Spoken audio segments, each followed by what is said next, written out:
Om Sai Ram. I am Suma Dinesh. I am from Bangalore and I shall be reading Sai Satcharitra chapter 38 today. Chapter 38 covers Baba's Handi, disrespect of a shrine, Kala or hot pot, and Hemantpad's cup of buttermilk.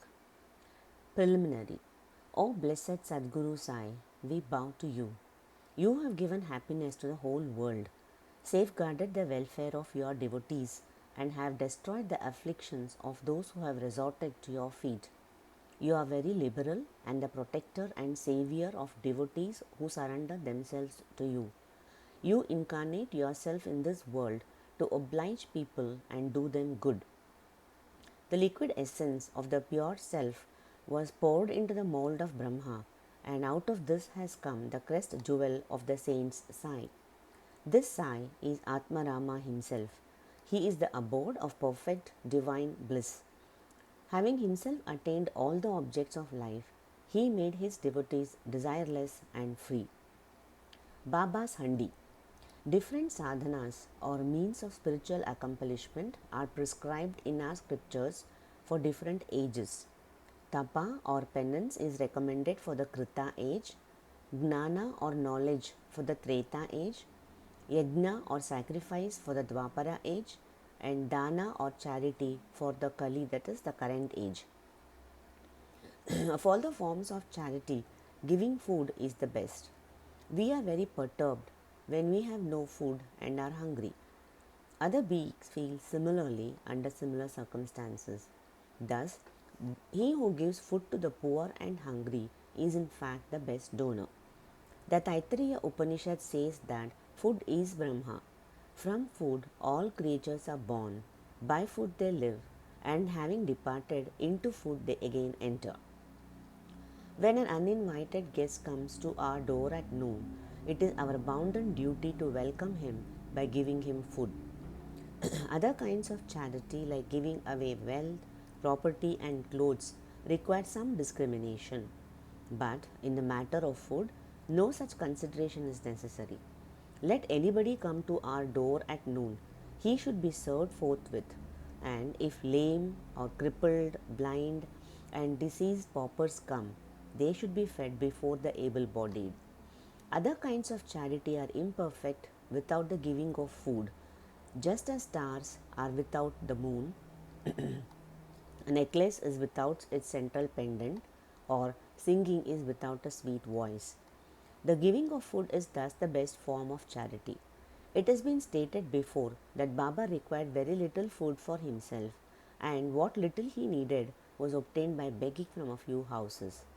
But when he decided to distribute food to everyone, he made all the preparations from the beginning to end all by himself. He did not depend on anybody and did not trouble anyone in this matter. First, he went to the bazaar and bought all the things he needed: corn, flour, spices, etc. He also did the grinding himself. In the open courtyard of the masjid, he arranged a big hearth and, after lighting a fire in it, placed a handi or a cooking pot over it with the proper measure of water. There were two kinds of handi, one small and the other big. The former provided food for 50 people, while the latter could serve 100. Sometimes he cooked meete chawal or sweet rice, and other times pulao with meat. At times, in the boiling varan or soup, he added small balls of thick or flat breads of wheat flour. He pounded the spices on a stone slab and put the thin pulverized spices into the cooking pot. He took all the pains possible to make the dishes very palatable. He prepared ambil by boiling jawari flour in water and mixing it with buttermilk. He served this ambil with the food to everyone. To see whether the food was properly cooked or not, Baba rolled up the sleeves of his kafni and put his bare arm in the boiling cauldron without the least fear, and stirred the whole pot of food. There were no burn marks on his arm or fear on his face. When the cooking was complete, Baba got the pots in the masjid duly consecrated by the Maulvi, the Muslim priest. First, he sent some food as prasad to Malaspati and Tatya Patil, and then he served the remaining contents with his own hands to all the poor and helpless people to their heart's content. Blessed and fortunate indeed were those people who got food prepared by Baba and served by him. Somebody may raise a doubt here and ask, did Baba distribute vegetarian and non-vegetarian food as prasad to all his devotees? The answer is plain and simple. Those who were accustomed to non-vegetarian food were given food from the handi as prasad, and those who were not accustomed were not allowed to touch it. He never created in them any wish or desire to indulge in this food.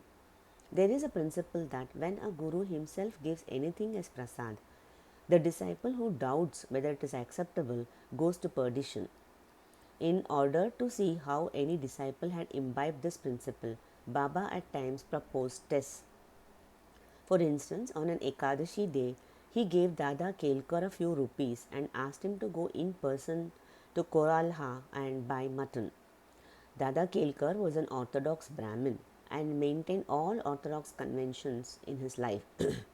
He knew that offering wealth, grains and clothes to a Sadguru was not enough. He knew that implicit obedience to and prompt compliance with Baba's orders was the real dakshina that pleased him most. So, Dada Kelkar dressed himself and started for the place. Then Baba called him back and said, "Don't go yourself, send somebody instead." Then Dada decided to send his servant Pandu for the purpose. Seeing him about to leave, Baba asked Dada to call him back and cancel that program altogether.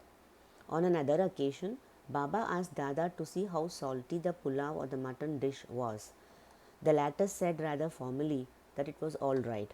Then Baba said to him, "Neither have you seen it with your eyes, nor tasted it with your tongue. Then how could you say that it was good? Just take off the lid and see." Saying this, Baba caught hold of his arm and thrust it into the pot and added, "Draw out your arm and put some quantity in the dish without caring for your orthodoxy and without blustering. When a wave of real love rises in a mother's mind, she pinches her child and it begins to cry. She holds the child close to her bosom." Similarly, Baba, in a truly motherly way, pinched Dada Kelkar. In reality, no saint or guru will ever force his orthodox disciple to eat forbidden food and defile himself thereby. The handi business went on till 1910 and was stopped thereafter.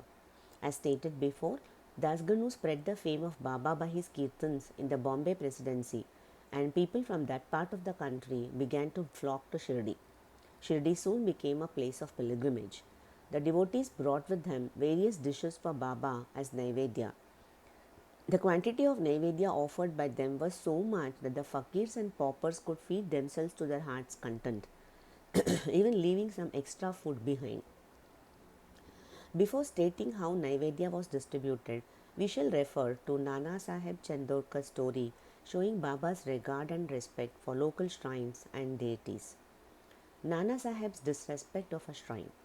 By drawing inferences or guessing, some people believed that Sahib was a Hindu, while some believed that he was a Muslim.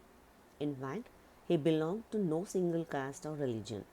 No one knew exactly when he was born, to what community he was born into, or who his parents were. Then, how could he be a Muslim or Hindu? If he were a Muslim, how could he keep the dhuni or sacred fire always burning in the masjid? How could there be a Tulsi Vrindavan there? How could he allow the blowing of corn shells and the ringing of bells? And how could he allow the playing of musical instruments and the different forms of Hindu worship in the masjid?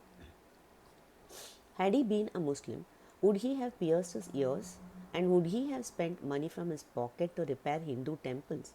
On the contrary, he never tolerated the slightest disrespect to Hindu shrines and deities. Once, Nana Saheb Chandorkar came to Shirdi with the husband of his sister-in-law, Mr. Biniwale. When they went to the masjid and sat before Baba talking, the latter suddenly got angry with Nana Saheb and said, "You have been in my company so long, and then how could you behave like this?" Nana Saheb at first did not understand anything and humbly requested Baba to explain. Baba asked him how he had travelled to Kopargaon and then come to Shirdi from there. Nana Saheb at once realized his mistake. He usually worshipped the shrine of Datta on the banks of the Godavari at Kopargaon on his way to Shirdi.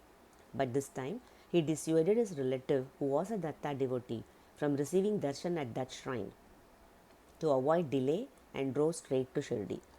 He confessed all this to Baba and told him that while bathing in the Godavari, a big thorn had gone into his foot and had given him a lot of trouble. Baba said that this was the smallest punishment he could get and warned him to be more careful in the future. Kala or hodgepodge. After the arati was over and after Baba sent everyone away with udi and blessings, he went inside and sat with his back to the wall among two rows of devotees, one on each side.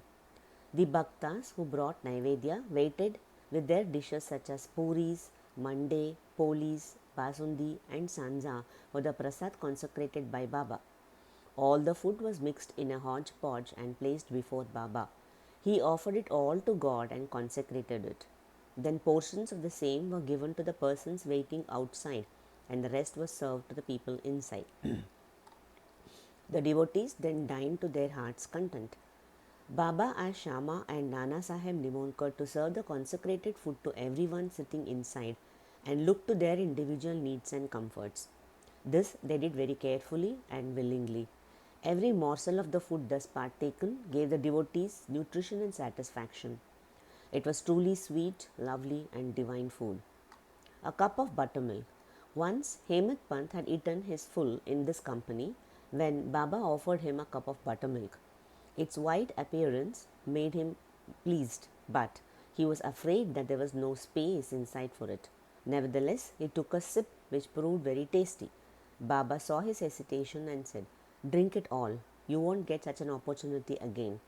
He drank it and found that Baba's words were prophetic, for he passed away soon. Dear readers, we certainly have to thank Hemant Pant, for he drank that cup of buttermilk and supplied us with a sufficient quantity of nectar in the form of Baba's Leelas. Let us drink cups and cups of this nectar and be satisfied and happy. Bow to Sri Sai, peace to all. Thank you. Jai Mohanji.